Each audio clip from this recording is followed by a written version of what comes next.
내 나이 69. 남들은 손주들 재롱이나 보며 편안한 노후를 보낼 시기라지만 저는 아직도 현역입니다. 이른 나이에 남편을 여의고 억척스럽게 시장 좌판부터 시작해 지금의 중소기업을 일군 지 어언 40년, 산전수전 공중전까지 겪으며 제 손으로 쌓아 올린 이 모든 것들은 눈에 넣어도 아프지 않을 내 하나뿐인 아들, 정우를 위한 것이었어요. 그런 정우가 어느 날 제 앞에 한 여자를 데리고 와 수줍게 말하더군요. 엄마, 저 결혼하고 싶은 사람이 생겼어요. 미리야 인사드려. 우리 엄마셔. 정우의 말에 제 시선은 자연스레 그 아이 이밀이라는 아가씨에게로 향했습니다. 참 예쁘장하게도 생겼더군요. 크고 선한 눈망울에 오뚝한 콧날, 하얀 피부까지. 요즘 젊은이들이 좋아하는 인형 같은 외모였어요. 하지만 제가 사람을 볼 때 외모만 보는 사람은 아닙니다. 40년 넘게 수많은 사람들을 상대하며 사업을 해오니 이제는 눈빛만 봐도 스쳐 지나가는 표정 하나만 봐도 그 사람의 속내를 어림짐작할 수 있는 나름의 연륜이 생겼거든요. 미리는 제 앞에 공손히 두 손을 모으고 고개를 숙이며 인사를 건넸습니다. 어머님, 처음 뵙겠습니다. 이밀이라고 합니다. 정우 씨에게서 말씀 많이 들었어요. 목소리 또한 어찌나 청아하고 예의 바른지 첫인상은 그야말로 100점 만점에 100점이었어요. 밥을 먹는 내내 제게 먼저 반찬을 챙겨주고 물이 비면 어느새 채워 넣는 모습이 참 싹싹하고 야무져 보였습니다. 무엇보다 제 아들 정우를 바라보는 눈에서 꿀이 뚝뚝 떨어지는 걸 보니 아, 우리 아들을 정말 사랑하는구나 싶어 마음이 놓이더군요. 세상 물정 모르고 사람을 잘 믿는 우리 정우 곁에서 저렇게 야무진 아이가 중심을 잡아주면 좋겠다는 생각마저 들었어요. 식사를 마치고 거실에 앉아 과일을 먹으며 이런저런 이야기를 나누었습니다. 미리는 자신의 어려운 가정 형편에 대해서도 솔직하게 털어놓았어요. 홀어머니 밑에서 어렵게 자랐지만 단 한 번도 기죽지 않고 열심히 살아왔다는 이야기에 저는 오히려 뭉클한 감동을 받았습니다. 어려운 환경을 딛고 저렇게 바르게 자랐다니 참으로 기특하지 않나요? 그래서 저는 그 자리에서 큰 결심을 하고 말했습니다. 그래, 두 사람 결혼 허락하마. 아가, 그동안 고생 많았다. 이제부터는 내가 네 든든한 버팀목이 되어줄게. 결혼 선물로 강남에 있는 아파트 하나 사주랴. 마침 정우 회사 근처에 괜찮은 집이 하나 나왔던데 한 30억 정도 하더구나. 제 말이 끝나자마자 정우는 소스라치게 놀라며 제 손을 잡았어요. 엄마, 무슨 그런 말씀을 하세요. 저희 힘으로 시작할게요. 괜찮아요. 아들의 겸손한 반응에 속으로 흐뭇한 미소를 짓고 있는데 바로 그 순간이었습니다. 맞은편에 앉아있던 미리의 눈빛이 찰나의 순간 아주 섬뜩하게 번뜩이는 것을 제 눈으로 똑똑히 보고야 말았습니다. 그것은 기쁨이나 감동의 빛이 아니었어요. 마치 오랫동안 기다려온 사냥감을 눈앞에 둔 맹수처럼 이글거리는 탐욕의 빛이었습니다. 물론 그 표정은 순식간에 사라지고 이내 두 뺨을 붉히며 감격한 듯한 표정으로 바뀌었지만요. 어머님 정말이세요? 제가 이런 큰 선물을 받아도 될까요? 너무 감사해서 몸둘 바를 모르겠어요.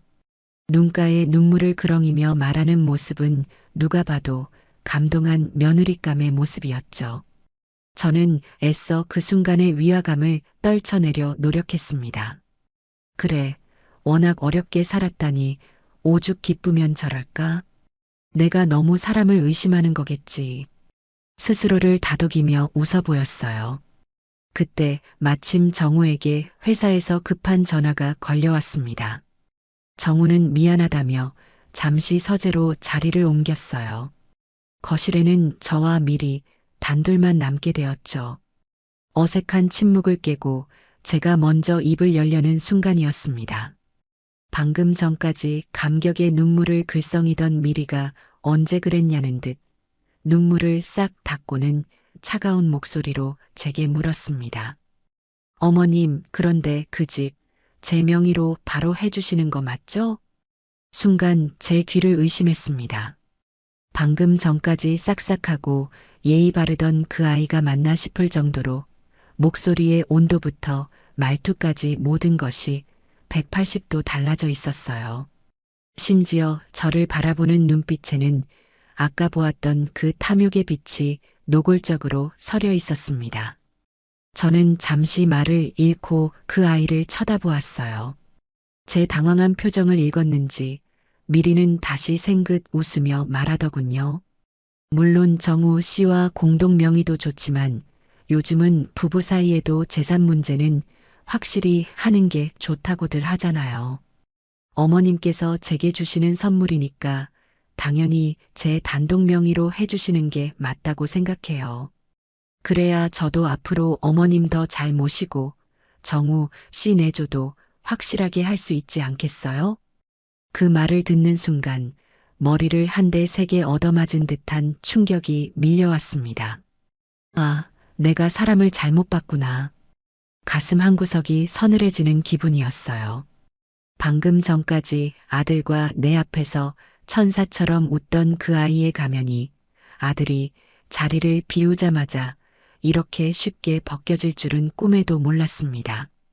제가 아무 말도 하지 않자 미리는 집요하게 다시 물었어요. 어머님, 제 말 듣고 계세요? 명의는 어떻게 하실 건지 지금 확실하게 말씀해 주시면 좋겠어요. 그때 서재 문이 열리고 정우가 밝은 얼굴로 걸어 나왔습니다. 무슨 얘기하고 있었어? 엄마, 미리가 엄마랑 단둘이 있으니 좀 어색한가 봐. 얼굴이 굳었네. 정우가 나타나자마자 미리는 언제 그랬냐는 듯 다시 순한 양의 얼굴로 돌아와 제게 살갑게 팔짱을 껴왔습니다. 아니에요. 어머님이 너무 잘해주셔서 앞으로 어떻게 효도해야 하나 고민하고 있었어요. 그렇죠, 어머님? 제 팔을 잡아 흔들며 애교를 부리는 그 아이의 얼굴을 보며 저는 등골이 오싹해지는 것을 느꼈습니다. 저 가증스러운 연기력에 내 아들이 완벽하게 속아 넘어가 있다는 사실을 깨달았기 때문이에요. 저는 애써 입꼬리를 올려 웃어 보였지만 마음속에서는 폭풍이 몰아치고 있었습니다. 그래, 어디 한번 해보자. 네 속셈이 뭔지 내가 끝까지 파헤쳐 주마. 그렇게 저와 예비 며느리에 보이지 않는 전쟁은 바로 그날 시작되었습니다. 그날 이후 저는 미리를 좀 더 객관적으로 그리고 냉정하게 지켜보기 시작했습니다. 아니나 다를까 그 아이의 본색은 날이 갈수록 더욱 노골적으로 드러나더군요. 며칠 뒤 양가 상견례를 위해 제가 시내에서 가장 전망 좋고 음식 맛있기로 소문난 한정식 집을 예약했습니다. 우리 아들 첫 상견례인데 조금이라도 부족하게 해주고 싶지 않은 어미의 마음이었죠. 약속 시간이 되고 정우와 제가 먼저 도착해 예비 사돈을 기다리고 있었어요. 잠시 후 식당 문이 열리고 미리와 그 어머니가 모습을 드러냈습니다. 그런데 그 차림새가 어찌나 요란한지 저도 모르게 눈살이 찌푸려졌어요. 예비 사돈은 머리부터 발끝까지 누가 봐도 비싸 보이는 명품 로고가 큼지막하게 박힌 옷과 가방으로 치장하고 나타났습니다. 형편이 어렵다는 말과는 전혀 어울리지 않는 모습이었죠. 아마 미리가 제게 받은 용돈으로 사들였거나 아니면 제 카드로 긁었을 것이 분명했습니다. 자리에 앉자마자 예비 사돈은 냅킨으로 입을 닦는 둥 마는 둥 하더니 대뜸 이렇게 말문을 열더군요. 이야 사부인. 식당 한번 기가 막히게 잡으셨네. 역시 돈이 좋긴 좋아. 우리 미리가 복덩이를 만나서 저도 앞으로 이런 데서 밥 먹을 일이 많아지겠어요. 호호. 교양이라고는 눈곱만큼도 찾아볼 수 없는 말투와 노골적인 속내에 기가 찼지만 저는 애써 표정을 관리하며 찻잔을 들었습니다. 좋은 날에 아들 얼굴을 봐서라도 험한 분위기를 만들고 싶지 않았기 때문이에요. 하지만 제 그런 배려는 철저히 무시당했습니다. 식사가 시작되고 아파트 인테리어에 대한 이야기가 나오자 미리가 끼어들었어요. 어머님, 그 집 인테리어는 전부 새로 해야 할 것 같아요. 제가 알아보니까 요즘 유행하는 스타일이 따로 있더라고요. 지금 있는 몰딩이나 벽지는 너무 촌스러워서 다 뜯어내야 해요. 그 집은 제가 몇 년 전 나중에 정우가 결혼하면 주려고 심혈을 기울여 최고급 자재로 꾸며놓은 집이었습니다. 제 취향이 듬뿍 담긴 공간을 대놓고 촌스럽다고 폄하하는 그 아이의 말에 순간 불쾌감이 치밀어 올랐어요. 옆에 있던 정우가 분위기가 험악해지는 것을 느꼈는지 황급히 중재에 나섰습니다. 미리야, 그런 말은 좀 심하다. 엄마가 얼마나 신경 써서 하신 건데. 우리는 그냥 들어가서 살아도 충분해. 정우 씨는 뭘 몰라서 그래. 집은 첫 단추를 잘 꿰어야 나중에 후회 안 하는 거야. 안 그래요, 엄마? 미리가 동의를 구하듯 자기 엄마를 쳐다보자 예비 사도는 기다렸다는 듯이 맞장구를 쳤습니다. 그럼 우리 딸 말이 다 맞지. 젊은 사람들 취향이 있는 건데 사부인께서 그 정도는 이해해 주셔야지. 안 그래요? 돈도 사부인이 다 내시는데 이왕 하는 거 우리 미리 원하는 대로 싹 고쳐주세요. 그게 뭐 어려운 일이라고. 모녀가 쌍으로 저를 압박하는 상황에 어이가 없어 말이 나오지 않았습니다. 이 사람들은 정말 최소한의 예의나 염치라는 것이 없는 사람들이었어요. 그때 정우가 또다시 회사에서 걸려온 전화를 받으러 잠시 밖으로 나갔습니다.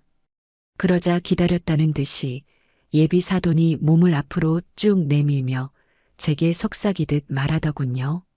그런데 사부인, 우리 쪽에서 해가는 혼수나 예단은 전부 생략하는 걸로 알면 되죠?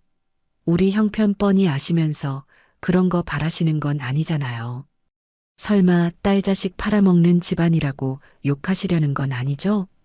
호. 그 말을 듣는 순간 저는 더 이상 참을 수가 없었습니다. 빈손으로 와서 30억짜리 집을 넙죽 받아먹는 것도 모자라 이제는 혼수 예단까지 당연하다는 듯이 생략하겠다고 선언하는 그 뻔뻔함에 치가 떨렸어요. 이 결혼, 처음부터 다시 생각해야겠다는 결심이 서서히 고개를 들기 시작했습니다. 하지만 저는 그 자리에서 화를 내는 대신 조용히 찻잔을 내려놓으며 차갑게 말했습니다. 그 문제는 정우, 아범이랑 다시 상의해 보도록 하죠. 아직 결혼 날짜가 많이 남았으니 천천히 이야기해도 늦지 않을 겁니다. 제 싸늘한 반응에 예비 사돈과 미리의 표정이 순간 굳어지는 것을 보았지만 저는 모른 척했습니다. 밖에서 통화를 마치고 들어온 정우는 아무것도 모른 채 이야기 잘하고 계셨어요? 라며 해맑게 웃고 있었어요. 저는 그런 아들을 보며 속으로 다짐했습니다. 정우야, 미안하다. 엄마가 네 눈에 눈물 나게 하는 한이 있더라도 저런 하이에나 같은 모녀에게서 너를 지켜내야겠다. 상견례 자리는 그렇게 겉으로는 화기애애하게 하지만 속으로는 칼날 같은 냉기가 흐르는 분위기 속에서 끝이 났습니다. 상견례 이후 제 의심은 확신으로 변해가고 있었습니다. 하지만 섣불리 행동할 수는 없었어요. 사랑의 눈이 먼 아들에게 아무리 말해봤자 오히려 저를 이상한 시어머니로 몰아갈 것이 뻔했기 때문입니다.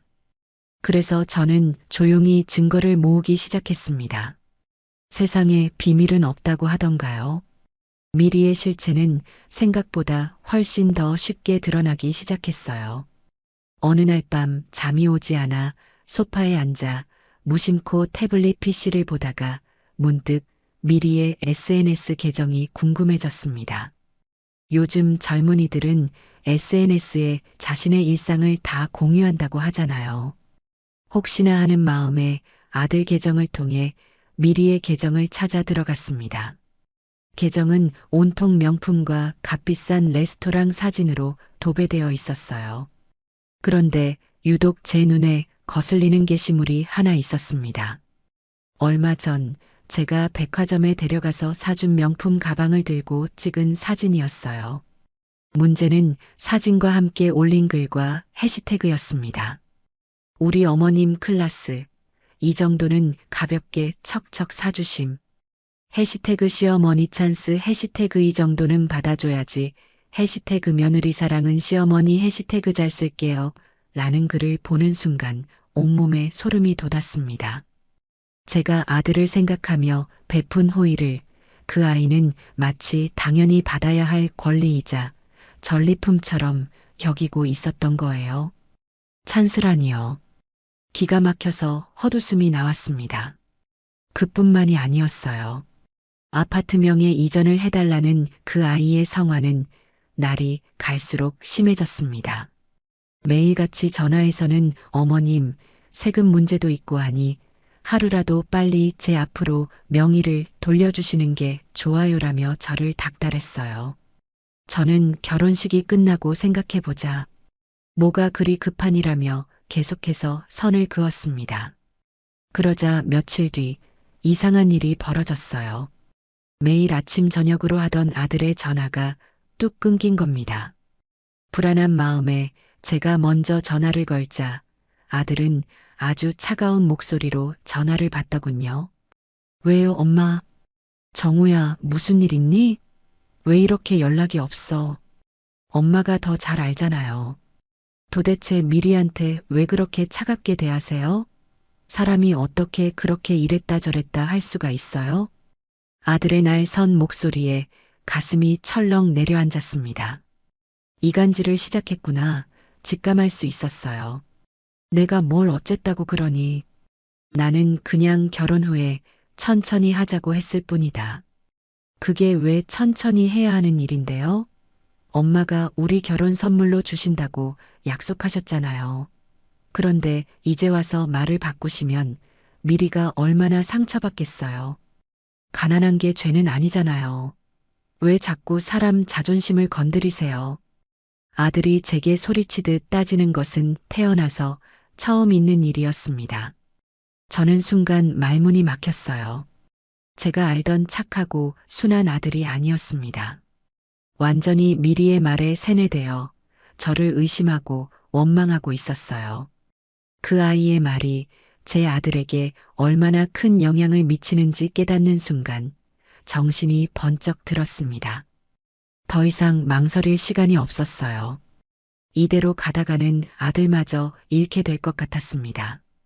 전화를 끊고 저는 한참을 멍하니 앉아 있었습니다. 분노와 배신감, 그리고 아들에 대한 서운함에 눈물이 핑 돌았어요. 하지만 울고 있을 수만은 없었습니다. 이 모든 것을 바로잡기 위해서는 감정적인 대응이 아니라 누구도 반박할 수 없는 확실한 증거가 필요했어요. 저는 수화기를 들어 오래전부터 알고 지내던 사람에게 전화를 걸었습니다. 나 신명이요. 사람 하나만 좀 알아봐줘요.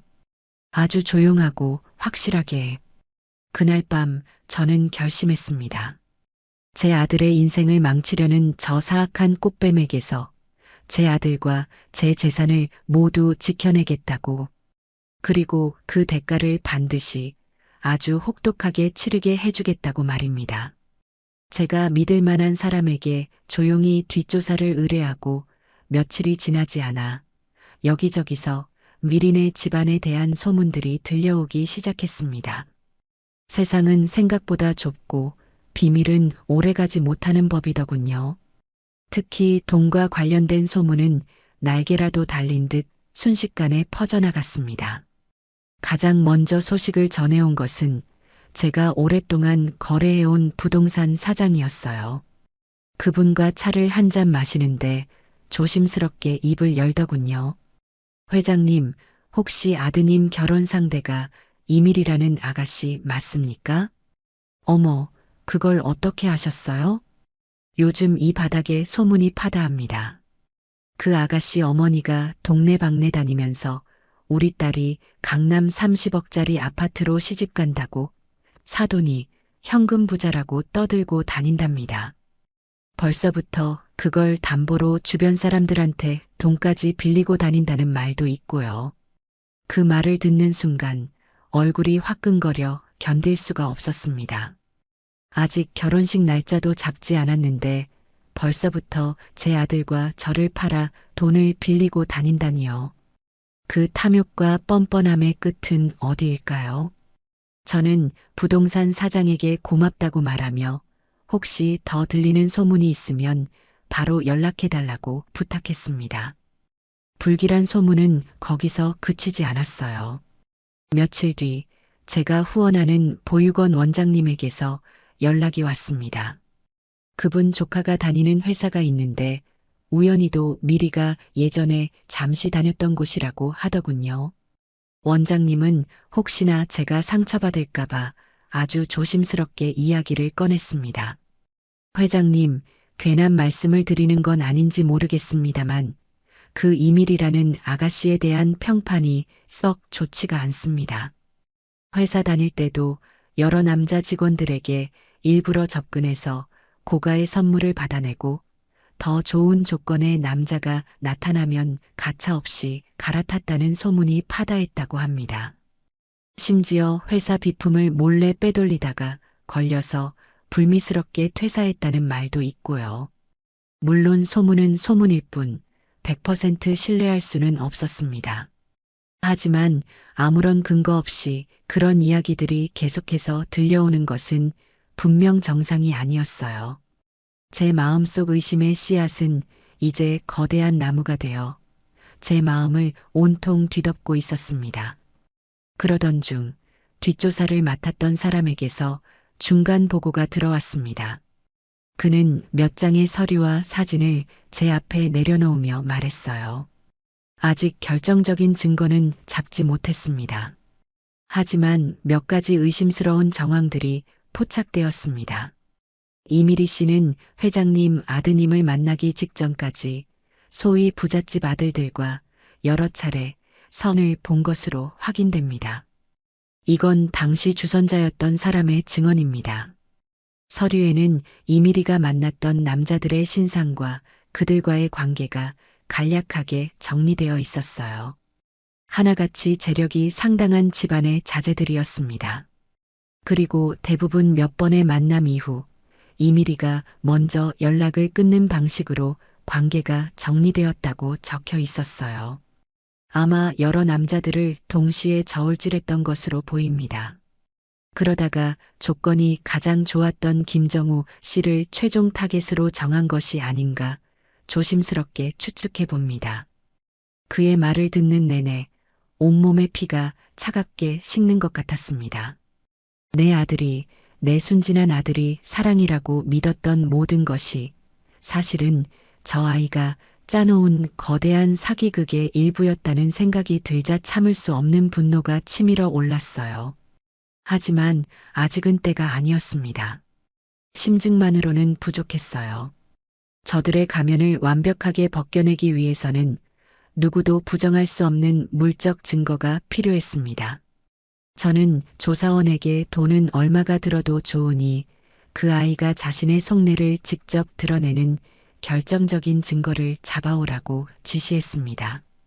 통화 녹음이든 문자 메시지든 영상이든 뭐든지 상관없다고요. 그리고 저는 저대로 뱀의 굴에 직접 들어가 보기로 마음먹었습니다. 그래, 니들이 원하는 게 돈이라면 내가 그 돈으로 너희를 심판해 주마. 저는 그날부터 세상에서 가장 통 큰 시어머니가 되기로 결심했습니다. 물론 이 모든 것은 저들의 탐욕을 극대화시켜 스스로 무너지게 만들기 위한 제 치밀한 계획의 일부였지만요. 제 계획은 순조롭게 진행되고 있었습니다. 겉으로는 세상 누구보다 자상하고 통 큰 시어머니 행세를 하며 미리가 원하는 것은 무엇이든 들어주는 척했죠. 물론 그 모든 과정은 철저히 기록되고 있었습니다. 그 아이의 탐욕이 깊어질수록 스스로를 올가맬 증거는 차곡차곡 쌓여가고 있었어요. 어느 주말 미리는 제게 전화를 걸어 혼수를 보러 가자고 하더군요. 어머님, 저희 신혼집에 들릴 가전제품 좀 보러 가야 할 것 같아요. 이왕이면 어머님이랑 같이 가서 좋은 걸로 고르고 싶어서요. 그 살가운 목소리 뒤에 숨은 검은 속내를 모를 리 없었지만 저는 흔쾌히 그러자고 했습니다. 그래, 우리 아가. 네가 쓰고 싶은 걸로 다 골라보렴. 제 대답에 미리의 목소리가 한 톤 높아지는 것이 수화기 너머로도 느껴졌습니다. 우리가 향한 곳은 국내에서 가장 비싸고 화려하기로 소문난 백화점의 VIP 라운지였습니다. 미리는 마치 제 집 안방이라도 되는 듯 아주 자연스럽게 저를 이끌고 최고급 수입 가전 매장으로 향했어요. 그리고는 직원을 불러 아주 당당하게 요구하더군요. 여기서부터 저기까지 신혼부부에게 필요한 걸로 제일 좋은 모델만 싹 다 보여주세요. 그 기세에 잠시 압도된 직원이 잠시 머뭇거리자 미리는 제 팔짱을 끼며 보란 듯이 말했습니다. 결제는 우리 어머님께서 전부 해주실 거니까 가격은 신경 쓰지 말고 그냥 최고급으로만 추천해 주세요. 그때부터 본격적인 쇼핑이 시작되었습니다. 냉장고는 문짝 4개짜리 유럽산 스마트 냉장고를, TV는 갤러리에 거는 그림처럼 생긴 80인치짜리를, 세탁기와 건조기는 당연하다는 듯이 위아래로 붙어 있는 최고급 모델을 선택했어요.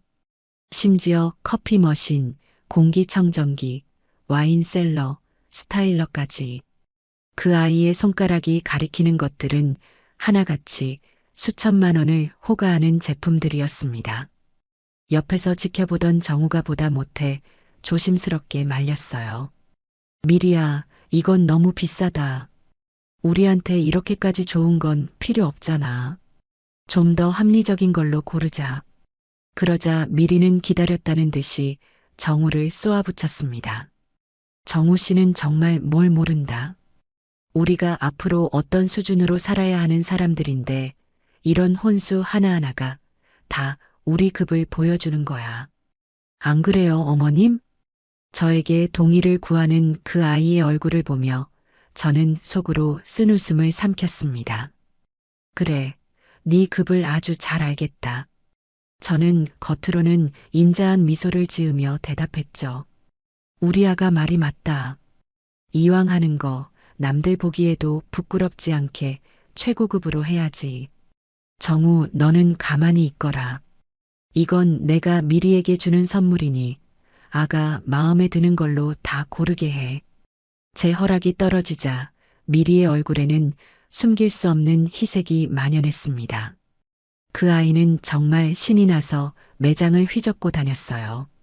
최종적으로 나온 견적서는 제 예상을 훨씬 뛰어넘는 금액이었습니다. 가전제품 값만 총 1억 원이 넘게 나왔더군요. 직원이 내민 견적서를 받아든 저는 눈 하나 깜짝하지 않고 제 카드를 꺼내 결제했습니다. 그 모습을 본 미리의 눈이 만족감으로 반짝이는 것을 놓치지 않았습니다. 며칠 뒤 그 아이의 요구는 더욱 대담해졌어요. 이번에는 차였습니다. 어머님, 정우 씨 차가 너무 낡아서 제가 다 창피해요. 저희 이제 결혼하면 여기저기 부부 동반으로 가야 할 모임도 많을 텐데 국산 소형차를 끌고 다닐 수는 없잖아요. 그래서 바꾸고 싶은 차라도 있니? 네. 제가 알아본 독일제 세단이 있는데 안전하고 디자인도 예뻐서 딱 좋겠더라고요. 가격도 그리 비싸지 않아요. 1억 5천만 원 정도 하던데요. 1억 5천만 원이 비싸지 않다는 말을 어쩌면 저렇게 쉽게 할 수 있을까요? 옆에서 듣고 있던 정우가 기가 막힌다는 듯이 말했습니다. 미리야, 그만해. 우리 형편에 무슨 수입차야? 지금 타는 차도 아직 쌩쌩해. 형편? 무슨 형편? 어머님 돈이 곧 우리 돈이고 우리 돈이 어머님 돈 아니야? 가족끼리 그런 걸 왜 따져? 정우 씨는 생각이 너무 고지식해서 탈이야. 안 그래요, 어머님? 이제는 아예 저를 방패막이 삼아 아들을 가스라이팅하기 시작하더군요. 저는 이번에도 그 아이의 편을 들어주었습니다. 정우야, 미리가 틀린 말한 거 없다. 너도 이제 장가가는 몸인데 어디 가서 꿀리면 안 되지. 당장 내일 같이 매장 가보자꾸나. 제 말에 정우는 더 이상 아무 말도 하지 못하고 입을 다물었습니다. 그 아이는 승리의 미소를 지으며 제 어깨를 주물렀어요. 역시 우리 어머님이 최고예요. 라면서요. 그날 밤 저는 흥신소 소장에게서 온 보고서를 읽고 있었습니다.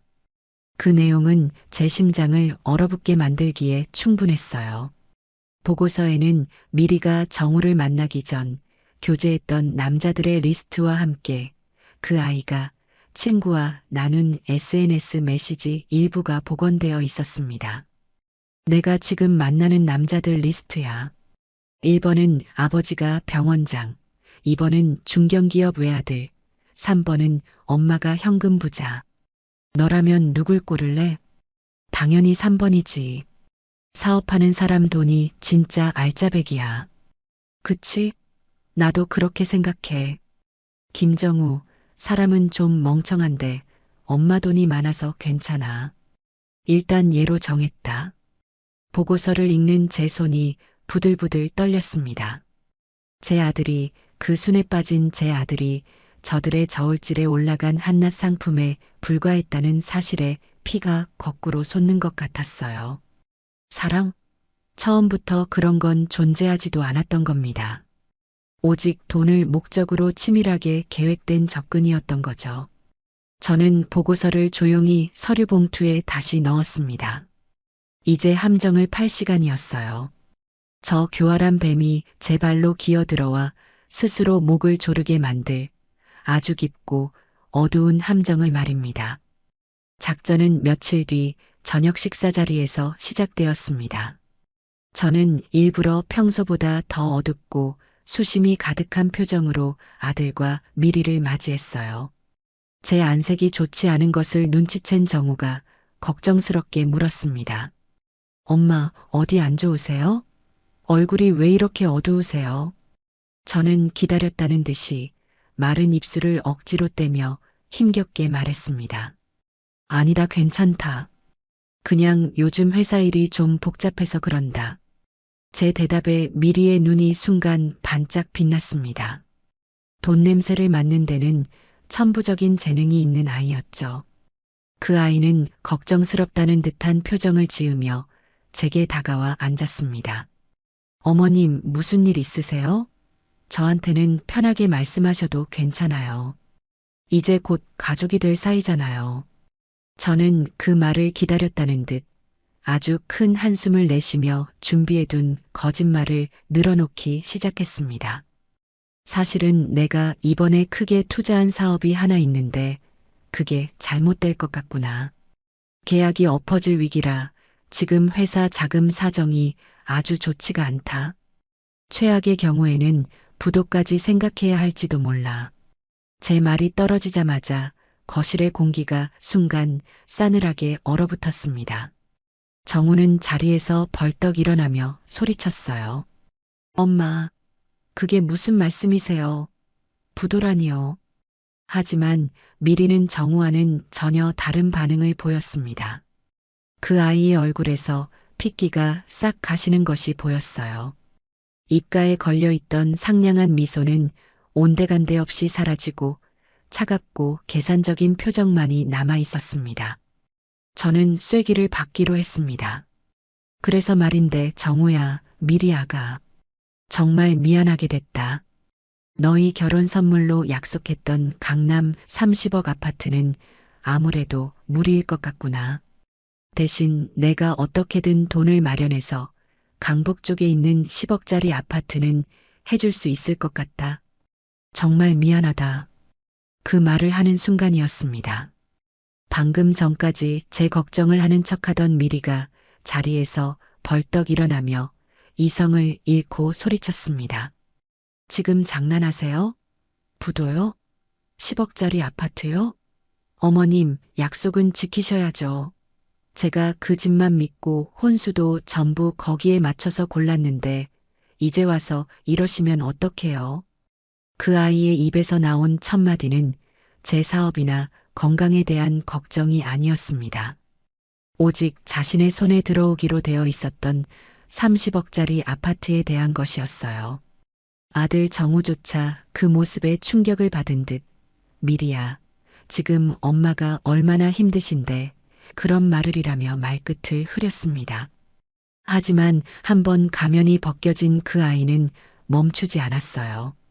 뭘 어떡해요? 정우 씨는 지금 이게 어떤 상황인지 몰라. 우리 결혼의 전제 조건이 그 집이었잖아. 그런데 이제 와서 없던 일로 하겠다니 이게 말이 된다고 생각해?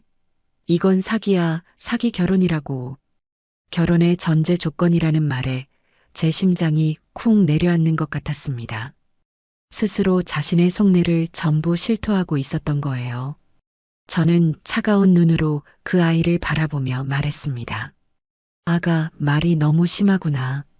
내가 지금 사업이 망하게 생겼다는데 집이 문제니? 그럼 집이 문제지. 어머님 사업이 문제겠어요? 제가 어머님 회사 망하는 것까지 신경 써야 할 이유는 없잖아요. 어떻게든 하세요. 원래 약속했던 30억짜리 집 못 해주시면 이 결혼 없던 일로 할 줄 아세요.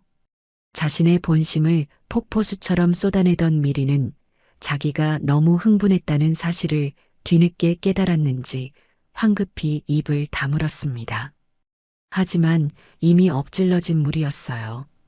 거실에는 무거운 침묵만이 흘렀습니다. 정우는 창백하게 질린 얼굴로 저와 미리를 번갈아 쳐다볼 뿐 아무 말도 하지 못했어요. 미리는 분을 이기지 못하고 가방을 챙겨 들고는 현관문을 박차고 나가버렸습니다. 며칠 뒤 예상했던 대로 예비 사돈이 씩씩거리며 저희 집으로 쳐들어왔습니다. 저는 거실 테이블 위에 따뜻한 차와 함께 녹음 기능이 켜진 휴대폰을 신문지 아래에 교묘하게 숨겨두고 그 사람을 맞이했어요.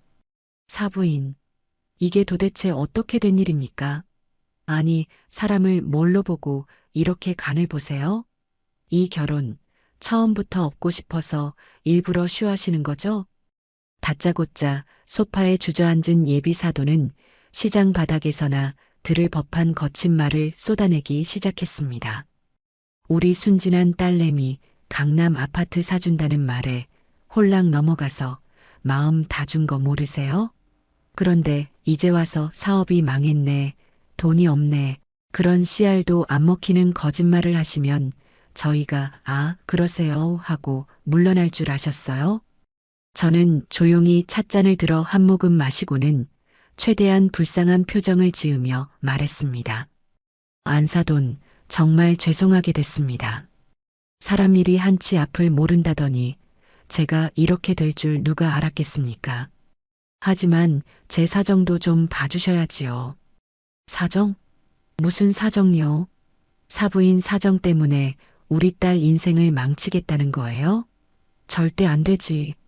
어떻게든 돈 구해서 약속한 집 해내세요. 정 안 되면 지금 살고 계신 이 집이라도 팔아서 마련하셔야지. 안 그러면 우리 미리가 받은 정신적 충격에 대한 위자료 단단히 각오하셔야 할 겁니다. 협박과 막말이 오가는 그 모든 대화는 제 휴대폰 안에 고스란히 녹음되고 있었습니다. 저는 속으로 쾌재를 불렀어요. 그래, 더 떠들어봐라. 니들 무덤을 아주 깊게 파고 있구나. 저는 일부러 더 비굴하게 매달렸습니다. 안사돈, 제발 한 번만 봐주십시오. 제가 나중에 사업이 회복되면 꼭. 시끄러워요. 어디서 약을 팔아. 이 사기꾼 집안. 두고 봐. 내가 이대로 순순히 물러날 것 같아? 예비 사돈은 온갖 저주를 퍼붓고는 자기가 먼저 찻잔을 집어 던져 박살을 내고는 집을 나갔습니다. 저는 깨진 찻잔 조각들을 치우며 차갑게 웃었습니다. 이제 마지막 증거만 손에 넣으면 이 길고 지루한 연극을 끝낼 수 있었습니다.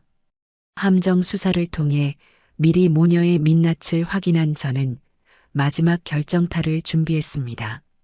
흥신소 소장에게 연락해 무슨 수를 써서라도 이미리의 통화 내용이나 메신저, 대화를 확보해달라고 다시 한번 부탁했죠. 돈은 얼마가 들어도 상관없다고 오직 결정적 증거만 가져오라고요.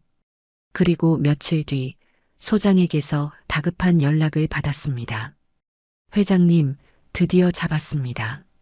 이것만 있으면 게임 끝입니다. 약속 장소에 나간 제 앞에 소장은 작은 USB 하나를 내밀었습니다.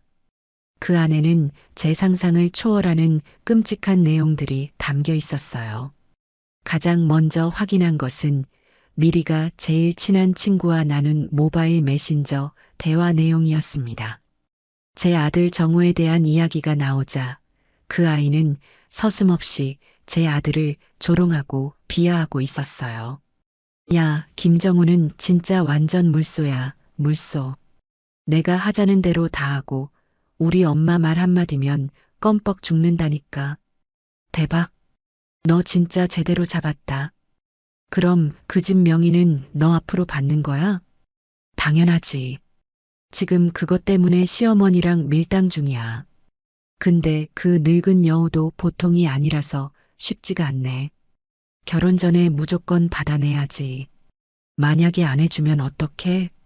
그럴 리는 없겠지만 만약에 그러면 바로 이혼해야지. 위자료나 두둑이 뜯어내면 그만이야. 어차피 처음부터 그 집 돈 보고 시작한 건데 사랑 같은 소리 하고 있네. 한 글자 한 글자 읽어 내려갈 때마다 심장이 얼음장처럼 차가워졌습니다. 제 아들이 저런 취급을 받고 있었다는 사실에 분노가 치밀어 올라 숨을 쉴 수가 없었어요. 물소, 늙은 여우 저속하고 천박한 단어들로 우리 모자를 희롱하는 그 아이의 모습에 살이마저 느껴졌습니다. 증거는 그것뿐만이 아니었습니다. 소장은 이미리의 대학교 동창과도 접촉해 증언을 확보했어요. 얼마 전 동창회에 나간 이미리가 술에 취해 이런 말을 하고 다녔다는 겁니다. 우리 시어머니? 돈은 많은데 무식해서 탈이야. 아들도 하나같이 멍청해서 이제 내가 시집가면 그 집 돈 관리는 싹 다 내가 할 거야. 돈 주머니는 내가 쥐고 흔들어야지, 안 그래? 마지막으로 저를 경악하게 한 것은 예비 사돈과 이미리가 나눈 통화 녹취 파일이었습니다. 제 사업이 망했다는 거짓말을 듣고 난 직후에 나눈 대화였어요. 엄마, 큰일 났어. 신여사 사업 망했대. 30억 아파트 못 해주겠다고. 뭐, 그 영감탱이가 진짜 돌았나? 야, 너 정신 똑바로 차리고 들어. 지금부터가 중요해. 어떻게 해야 하는데? 일단 임신부터 해. 애부터 가져서 걔 발목을 꽉 잡아야 돼. 그럼 집을 팔아서라도 아파트 해줄 수밖에 없을걸? 그리고 무슨 일이 있어도 결혼 전에 아파트 명의부터 받아내. 혼인신고서에 도장 찍는 순간 네 손에 등기권리증이 들려 있어야 한다고.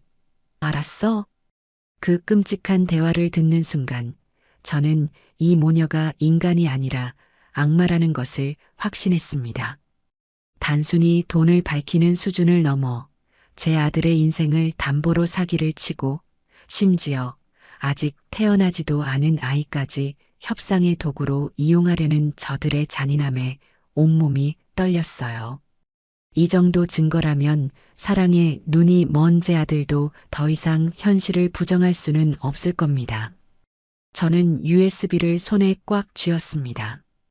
이제 이 모든 것을 끝내고 제 아들을 저 악마의 소굴에서 구해내야 할 시간이었습니다. 그날 저녁 저는 아들 정우를 집으로 불렀습니다. 아무것도 모르는 아들은 엄마 미리한테 연락해 봤어요? 서로 오해가 있었던 것 같은데 잘 이야기해서 풀어야죠라며 아직도 그 아이 편을 들고 있었어요. 저는 아무 말 없이 아들을 서재로 데리고 갔습니다.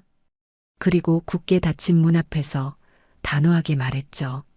정우야, 지금부터 내가 하는 말을 잘 듣고 보여주는 것을 잘 보거라. 그리고 이건 엄마의 부탁이 아니라 경고다. 어떤 충격을 받더라도 이성을 잃어서는 안 된다. 제 비장한 말투에 아들은 무언가 심상치 않은 일이 벌어졌음을 직감한 듯 굳은 얼굴로 고개를 끄덕였습니다. 저는 아들을 의자에 앉히고 가장 먼저 제가 함정 수사를 하며 녹음했던 예비 사돈과의 대화 내용을 들려주었습니다.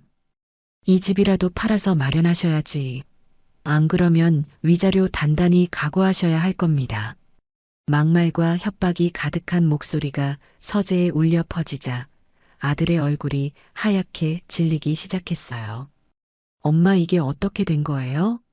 네가 듣고 있는 그대로다.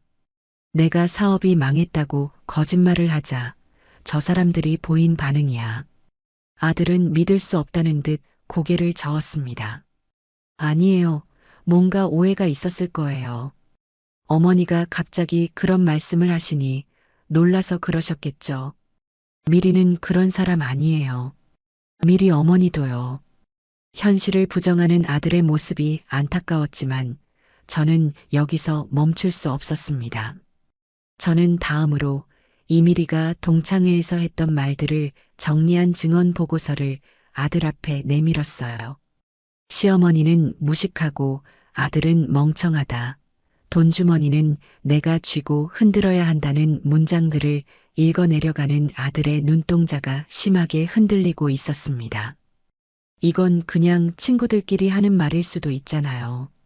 술에 취해서 한 말일 수도 있고요. 엄마가 미리를 미워하니까 어떻게든 흠을 잡으려고 이런 걸 조작한 거 아니에요? 아들의 입에서 조작이라는 단어가 나오는 순간 제 가슴은 무너져 내리는 것 같았습니다.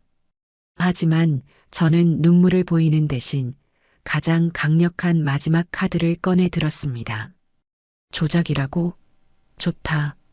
그럼 이것도 조작인지 네 귀로 직접 듣고 네 눈으로 직접 확인해 보거라. 저는 노트북을 열어 이미리가 친구와 나눈 메신저 대화 내용을 화면 가득 띄웠습니다. 김정우는 진짜 완전 물소야, 물소. 그 집 돈만 빼먹고 이혼하면 그만이야. 사랑 같은 소리 하고 있네. 모니터에 떠오른 글자들을 본 아들의 입에서 거친 숨이 터져 나왔습니다. 얼굴은 이제 하얗다 못해 파랗게 질려 있었어요. 저는 멈추지 않고 마지막 녹취 파일을 재생했습니다. 일단 임신부터 해. 애부터 가져서 걔 발목을 꽉 잡아야 돼. 혼인신고서에 도장 찍는 순간 네 손에 등기권리증이 들려 있어야 한다고. 알았어? 미리와 그 어머니의 목소리가 서재를 가득 메우는 순간 마침내 아들의 무너지는 소리가 들렸습니다. 아, 아들은 아무 말도 잊지 못하고 괴로운 소리만 내뱉었어요. 자신이 그토록 사랑하고 믿었던 여자의 배신, 그 추악한 진실을 마주한 충격에 온몸을 부들부들 떨고 있었습니다. 잠시 후 아들은 고개를 숙인 채 어린아이처럼 엉엉 울기 시작했어요. 제가 어리석었어요. 저 어떻게 해요, 엄마? 아들의 처절한 울음소리에 제 마음도 갈기갈기 찢어지는 것 같았습니다. 저는 조용히 아들에게 다가가 떨리는 어깨를 감싸 안아주었습니다. 지금 이 순간 아들에게 필요한 것은 질책이 아니라 위로였으니까요. 한참을 울던 아들이 고개를 들었습니다. 눈물로 얼룩진 아들의 눈에는 더 이상 예전의 어리석음이 아닌 차가운 분노와 결심이 서려 있었어요. 엄마, 저것들 절대로 용서할 수 없어요. 저와 엄마를 기만한 대가를 반드시 치르게 해줄 거예요. 저는 눈물을 닦아주며 아들의 머리를 쓰다듬었습니다. 그래, 내 아들. 그렇게 마음먹었다니 다행이구나. 이제부터는 엄마가 하자는 대로만 하거라. 저들에게 줄 수 있는 가장 큰 고통과 절망 속에서 이 모든 것을 끝내버릴 계획이 있단다. 그날 밤 우리 모자는 이 잔인한 사기극의 마지막 장을 함께 준비하기 시작했습니다.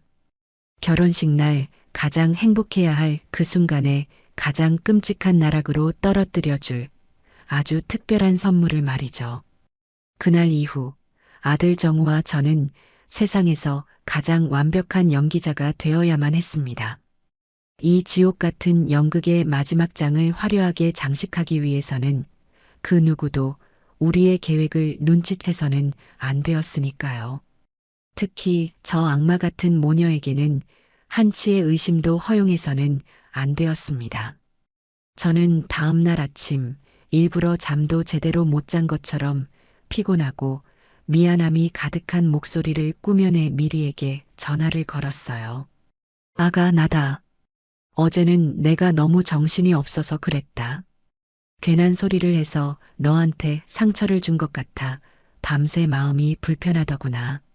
수화기 너머에서는 예상대로 차갑고 쌀쌀맞은 목소리가 들려왔습니다. 이제 와서 그런 말씀하시면 뭐해요.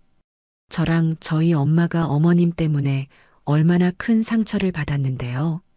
이 결혼 정말 없던 일로 해야 하나 심각하게 고민 중이에요. 그 뻔뻔한 거짓말에 헛웃음이 나왔지만 저는 최대한 비굴한 연기를 이어갔습니다.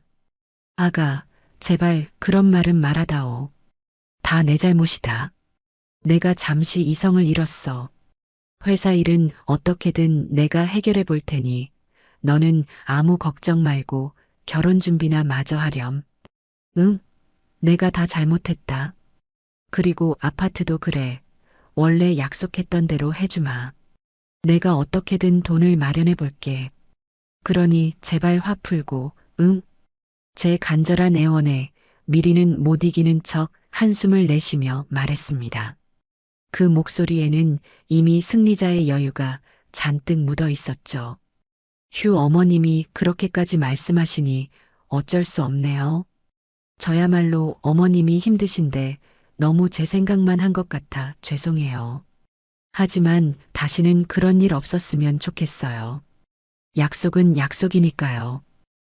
그럼. 당연하지. 내가 다시는 너 실망하게 하는 일 없을게. 정말이죠? 믿을게요, 어머님. 역시 제 시어머니답네요. 통 크신 거 제가 알잖아요. 순식간에 태세를 전환하며 아양을 떠는 목소리를 들으며 저는 조용히 전화를 끊었습니다. 거실 소파에 앉아있던 아들이 걱정스러운 얼굴로 저를 쳐다보았어요. 엄마, 괜찮으세요? 저런 인간이랑 통화하는 것만으로도 힘드실 텐데. 괜찮다, 아들아.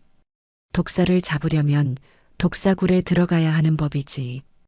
이제부터는 저들이 원하는 대로 아주 화끈하게 돈을 써줄 참이다. 그래야 저들의 탐욕이 하늘을 찌를 테고 가장 높은 곳에서 떨어졌을 때 더 고통스러울 테니. 그날을 기점으로 저는 호구 시어머니 연기의 절정을 보여주기 시작했습니다. 당장 다음 날 저는 미리와 예비사돈을 백화점 VVIP 라운지로 불렀습니다. 아가, 안사돈. 결혼 예물 보러 왔습니다. 마음에 드는 걸로 다 골라보세요. 제가 다 해드려야죠. 제 말에 모녀의 얼굴에 화색이 도는 것을 보며 저는 보석 매장 직원에게 눈짓했습니다. 곧 저희 앞 테이블 위로 수십 점의 다이아몬드와 명품 시계들이 펼쳐졌어요. 미리는 눈을 반짝이며 가장 크고 화려한 다이아몬드 반지를 집어들었습니다. 어머님, 저는 이게 마음에 들어요. 5캐럿은 되어야 어디 가서 제 손이 부끄럽지 않을 것 같아요. 5캐럿? 아이고, 우리 딸 손에는 그것도 작아 보인다.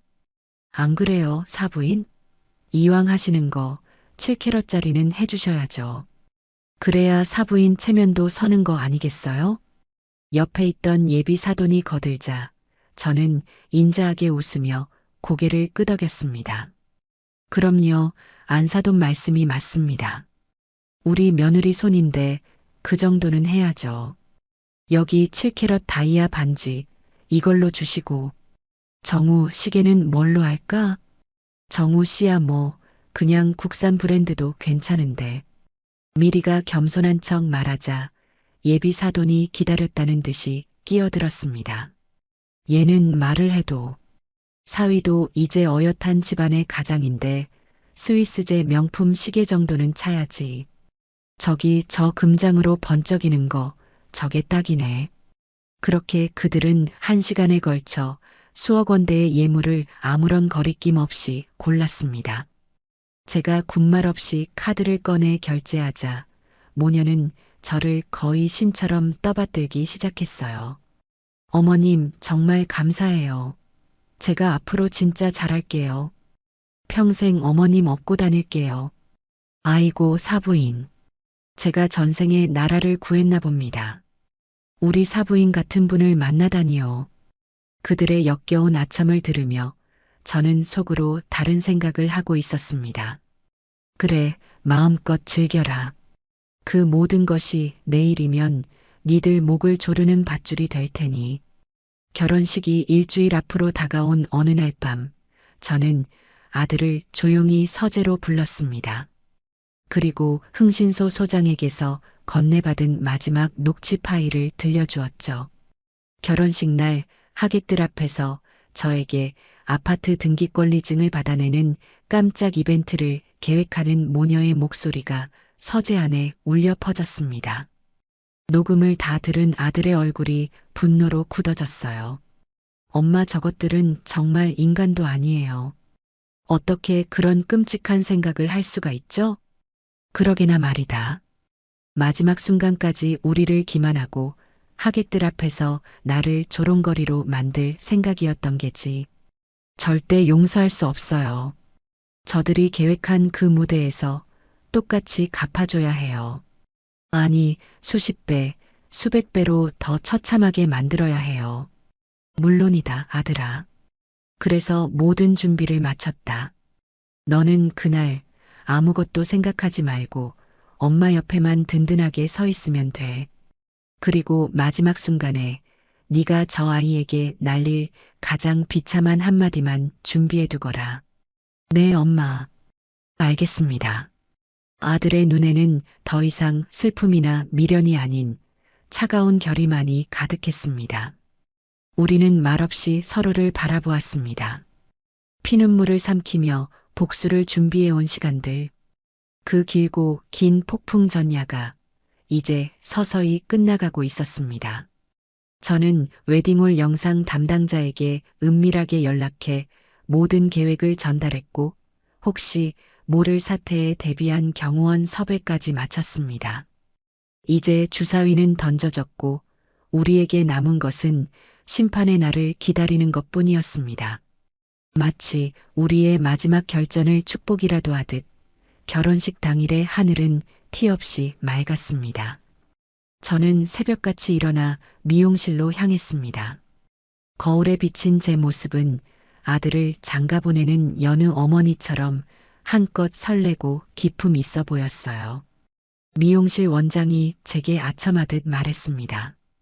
회장님, 오늘 정말 고우세요. 좋은 날이라 그런지 얼굴에서 빛이 나시네요. 그런가요? 오늘 아마 제 인생에서 가장 기억에 남는 날이 될 것 같긴 하네요. 의미심장한 제 대답을 원장은 그저 기분 좋은 농담으로 받아들이는 듯 했습니다. 화려한 꽃 장식으로 꾸며진 웨딩홀에 도착하자 예비 사돈이 과하게 화려한 한복을 입고 저를 맞이했습니다. 어머, 사부인 오셨어요? 아이고, 오늘 유난히 고우시다. 역시 사람은 돈을 써야 태가 난다니까. 안사돈이야말로 오늘 참 화사하십니다. 따님 시집 보내는 날이라 그러신가 봅니다. 그럼요. 제 딸이 어떤 딸인데요. 오늘 이 결혼식 끝나면 우리 미리는 이제 강남 사모님 소리 듣는 거예요. 제가 얼마나 이 날을 기다렸는지 몰라요. 호호. 역겨운 웃음소리를 뒤로하고 신부 대기실로 들어서자 눈부신 웨딩드레스를 입은 미리가 친구들에게 둘러싸여 있었습니다. 저를 발견한 그 아이는 보란 듯이 더 큰 소리로 자랑을 늘어놓기 시작했어요. 얘들아, 우리 시어머니 오셨다. 인사드려. 너희도 나처럼 시집 잘 가려면 시어머니한테 잘 보여야 하는 거야. 알았지? 어머님 오셨어요. 저 어때요? 이 드레스 어머님이 아니었으면 꿈도 못 꿨을 거예요. 역시 우리 어머님은 통이 다르시다니까. 그래, 예쁘구나. 오늘 네가 주인공이니 마음껏 즐기렴. 저는 인자한 미소를 지어 보이며 그 아이의 어깨를 두드려 주었습니다. 그 순간 제 눈과 복도 저편에서 걸어오던 아들 정우의 눈이 마주쳤습니다. 우리는 말없이 고개를 끄덕였죠. 때가 되었다는 무언의 신호였습니다. 정우는 굳은 표정을 애써 감추고 사랑하는 신부를 보는 신랑의 연기를 하며 미리의 옆에 섰습니다. 곧이어 웅장한 웨딩 마치와 함께 예식이 시작되었습니다. 하객들의 뜨거운 박수를 받으며 버질로드를 걷는 동안 미리는 제게 보란 듯이 정우의 팔짱을 꽉 끼며 행복한 미소를 지어 보였습니다. 그 미소 아래에 얼마나 추악한 탐욕이 숨겨져 있는지 이제 곧 모두가 알게 될 것이었습니다. 주례사가 끝나고 사회자가 마이크를 잡았습니다. 이제 양가 부모님들께서 하객 여러분께 감사의 인사를 전하는 시간을 갖겠습니다. 먼저 신부 측 어머니께서 나오셔서 예비 사도는 기다렸다는 듯이 단상에 올라 미리 준비해온 듯한 감동적인 편지를 읽는 척하며 눈물을 훔치는 연기를 펼쳤습니다. 그리고 마침내 제 차례가 되었죠. 저는 천천히 단상으로 걸어 올라가 사회자에게서 마이크를 건네받았습니다. 식장 안의 모든 시선이 제게로 집중되었습니다. 저는 잠시 숨을 고르고 최대한 부드럽고 따뜻한 목소리로 입을 열었습니다. 오늘 이렇게 귀한 주말에 제 아들 정우와 이미리 양의 결혼을 축하해 주시기 위해 이 자리를 빛내주신 모든 내빈 여러분께 진심으로 머리 숙여 감사의 말씀을 드립니다. 정중한 인사에 하객석에서 박수가 터져 나왔습니다. 미리와 그 어머니는 아주 만족스러운 표정으로 저를 바라보고 있었어요. 저는 말을 이었습니다. 결혼이란 서로 다른 환경에서 살아온 두 사람이 만나 하나의 가정을 이루는 아주 성스럽고 위대한 약속이라고 생각합니다. 그 약속의 가장 기본은 서로에 대한 믿음과 사랑, 그리고 진심이겠지요. 마치 감동적인 덕담을 하는 것처럼 분위기를 잡자 예비 사도는 사회자에게 눈짓을 보내기 시작했습니다. 자기들이 계획한 깜짝 이벤트를 시작하라는 신호였죠. 하지만 그보다 제가 한 발 빨랐습니다. 저는 하객들을 둘러보며 아주 낮고 힘 있는 목소리로 말했습니다. 하지만 오늘 저는 이 결혼을 축복하기에 앞서 이 자리에 계신 모든 분들께 한 가지 진실을 보여드려야만 할 것 같습니다. 사랑과 믿음이 아닌 추악한 거짓과 탐욕으로 시작된 관계가 얼마나 끔찍한 비극을 낳는지 그 생생한 증거를 말입니다. 제 말이 끝나자마자 술렁이는 하객들 사이로 사회자가 당황하며 끼어들었습니다. 아, 네, 어머님. 아마 신랑 신부를 위한 특별한 이벤트를 준비하신 모양입니다.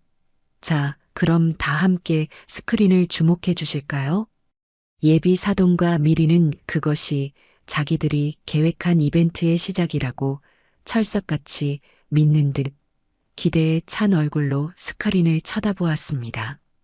저는 그 모습을 지켜보며 약속된 신호를 보냈습니다. 하얀 손수건을 꺼내 우아하게 입가를 닦는 척했죠. 그 순간 식장 전체의 조명이 어두워지고 단상 뒤 거대한 스크린이 환하게 켜졌습니다. 하지만 화면에 나타난 것은 행복한 신랑 신부의 사진이 아니었습니다. 거대한 모바일 메신저 대화창이 화면을 가득 채웠고 그 위로 섬뜩한 문장이 한 줄, 한 줄, 모든 하객들이 똑똑히 볼 수 있도록 거대한 활자로 떠오르기 시작했습니다. 야, 김정우는 진짜 완전 물소야, 물소. 그 문장이 스크린을 채우는 순간 웅장하던 배경음악이 뚝 끊겼습니다. 식장 안에는 숨막히는 침묵만이 감돌기 시작했습니다. 식장을 지배하던 절대적인 침묵은 스크린에 다음 문장이 떠오르면서 마침내 깨졌습니다. 그 늙은 여우도 보통이 아니라서 쉽지가 않네. 그 문장을 확인한 하객들 사이에서 마침내 억눌렸던 경악의 탄성이 여기저기서 터져 나오기 시작했습니다. 세상에 저게 무슨 말이야? 저거 신부가 친구랑 나눈 대화 내용인가 봐. 늙은 여우라니 지금 시어머니 욕을 하고 있는 거잖아. 웅성거림은 순식간에 거대한 파도가 되어 식장 전체를 덮쳤습니다. 단상 위의 미리는 이제 더 이상 하얗게 질린 수준이 아니었습니다. 마치 온몸의 피가 전부 빠져나간 사람처럼 투명하게 변해버린 얼굴로 스크린을 올려다보며 부들부들 떨고 있었어요. 아, 아니야. 저건 내가 아니야. 조작된 거라고. 누가 날 함정에 빠뜨리려고. 그 아이의 처절한 비명은 곧이어 화면을 가득 채운 다음 문장에 의해 처참하게 짓밟혔습니다. 그 집 돈만 빼먹고 이혼하면 그만이야. 사랑 같은 소리 하고 있네. 이제 상황 파악을 못하는 사람은 아무도 없었습니다. 하객들은 더 이상 웅성거리지 않았습니다. 대신 차갑고 날카로운 경멸이 담긴 시선으로 단상 위의 미리를 쏘아보기 시작했어요. 마치 죄인을 심판하는 수백 개의 눈동자 앞에서 그 아이는 완전히 발가벗겨진 기분이었을 겁니다. 그 아이가 고개를 돌려 도움을 구하듯 자기 친구들이 앉아있는 테이블을 쳐다보았지만 친구들은 수치심에 고개를 숙이거나 혐오스러운 표정으로 외면할 뿐이었어요. 정우 씨, 말 좀 해봐. 이건 사실이 아니잖아. 당신 어머니가 날 미워해서 꾸민 짓이야. 그렇죠? 미리는 마지막 동아줄이라도 잡듯 아들의 팔에 매달렸습니다. 하지만 아들은 그 손을 벌레 보듯 차갑게 뿌리치며 한 발짝 뒤로 물러섰습니다. 바로 그 순간 스크린의 화면이 바뀌며 식장 전체에 어떤 여자의 목소리가 악에 받친 듯 울려 퍼졌습니다. 일단 임신부터 해. 애부터 가져서 걔 발목을 꽉 잡아야 돼. 스피커를 찢을 듯이 터져나온 목소리의 주인공은 바로 단상 아래에 서 있던 예비 사돈이었습니다. 자신의 목소리라는 것을 깨달은 예비 사돈의 눈이 공포로 크게 뜨였습니다. 아, 아니야. 저건 내 목소리가 아니야. 누가 합성을 한 거야. 하지만 그 서툰 변명은 이어지는 자신의 목소리 앞에 완벽하게 무너졌습니다. 혼인신고서에 도장 찍는 순간 네 손에 등기권리증이 들려 있어야 한다고. 알았어? 모든 영상과 음성이 끝나고 스크린이 다시 암전되었습니다. 식장 안은 잠시 동안 폭풍이 휩쓸고 지나간 것처럼 고요했습니다. 그 침묵을 깬 것은 바로 저였습니다. 저는 다시 마이크를 잡고 이 추악한 연극의 마지막을 고했습니다. 이것이 오늘 이 결혼의 진실입니다. 여기에는 사랑도 믿음도 진심도 없습니다. 오직 돈을 향한 추악한 탐욕과 사람의 마음을 이용한 잔인한 사기 행각만이 있었을 뿐입니다. 저는 얼어붙은 채 서 있는 미리를 향해 얼음처럼 차가운 목소리로 말했습니다. 이미리 양, 너는 내 며느리가 될 자격이 없다. 아니, 인간이 될 자격조차 없는 아이다. 그리고 하객들을 향해 고개를 돌려 이 결혼이 무효임을 공식적으로 선언했습니다.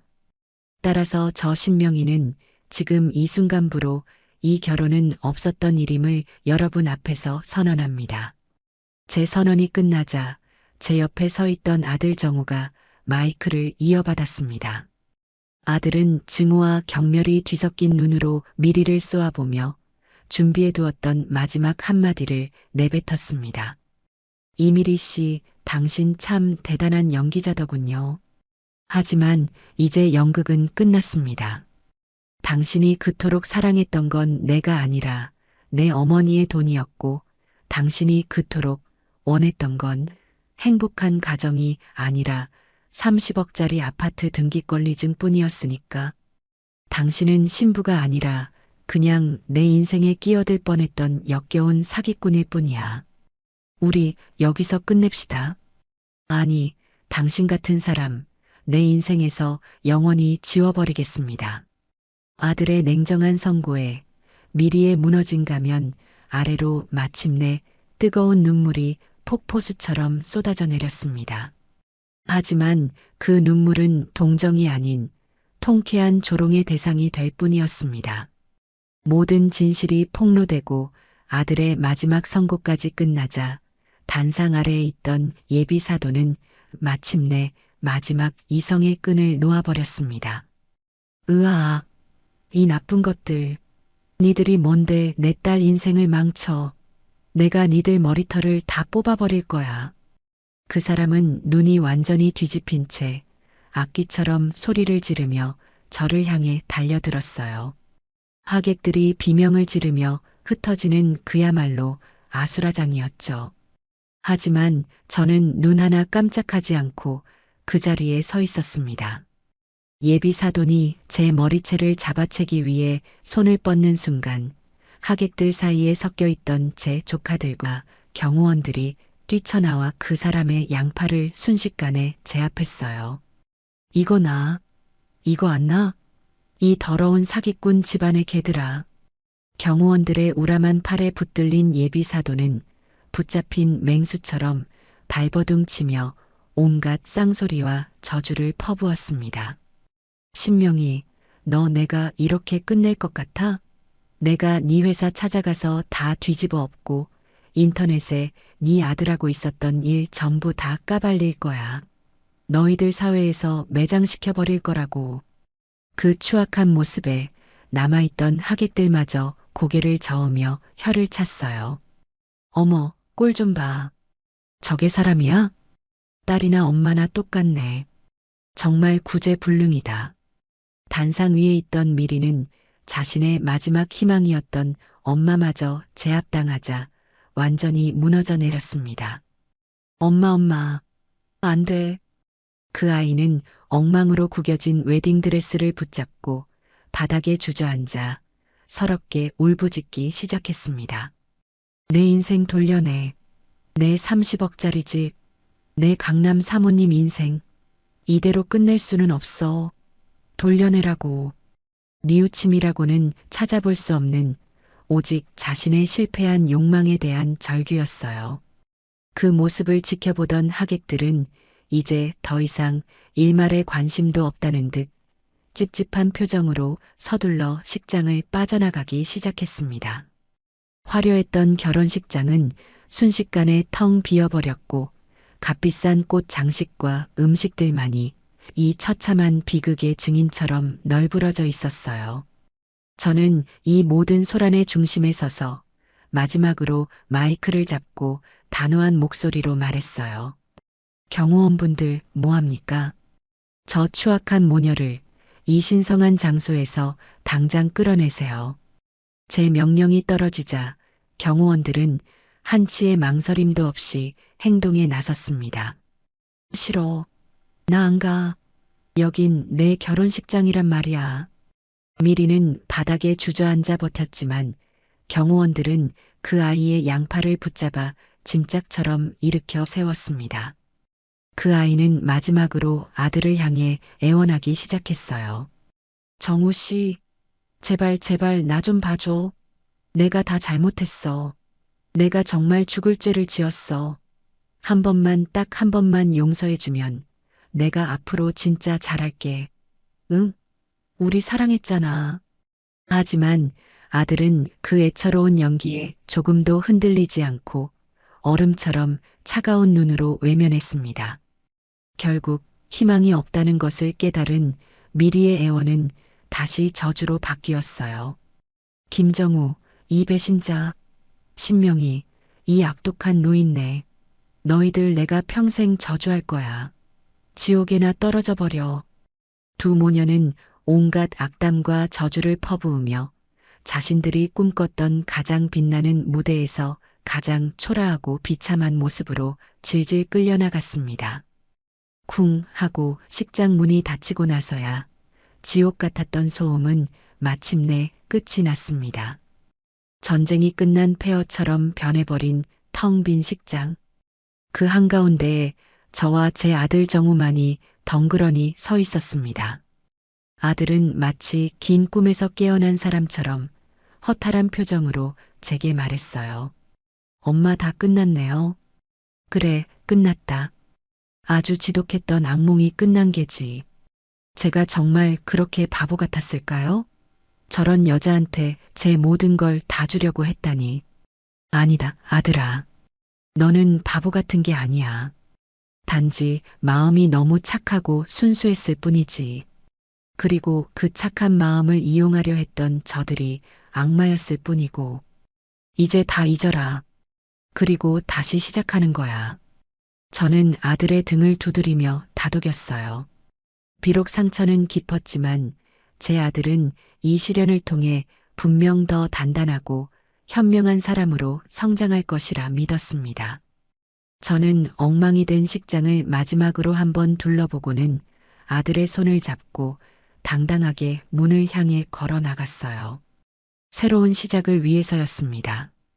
결혼식의 아수라장이 끝나고 며칠 뒤 저는 예상대로 법원에서 날아온 소장을 받게 되었습니다. 내용 증명 같은 소극적인 수준이 아니었어요. 아주 작정하고 달려들었더군요.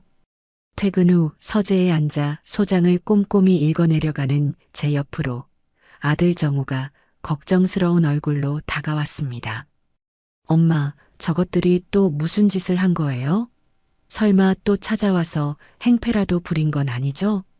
찾아올 배짱은 없었나 보구나. 대신 법을 끌어들였어.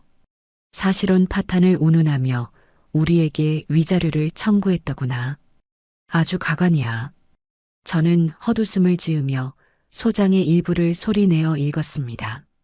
피고 신명희와 김정우는 원고 이미리에게 결혼을 약속하고 30억 원 상당의 아파트를 증여하기로 하였으나 일방적으로 약속을 파기하고 불특정 다수가 모인 결혼식장에서 원고의 명예를 심각하게 훼손하여 정신적으로 막대한 고통을 안겨주었음. 이에 원고는 기가 막혀서 말이 안 나오네요. 자기들이 사기친 건 머릿속에서 완전히 지워버렸나 봐요. 그래서 얼마를 달라는 건데요? 원래 약속했던 아파트 시가 30억 원에 명예훼손에 대한 위자료 5억 원, 정신적 피해 보상 5억 원, 도합 40억 원을 우리에게 청구했더구나. 금액을 들은 정우의 얼굴이 분노로 벌개졌습니다. 정말 끝까지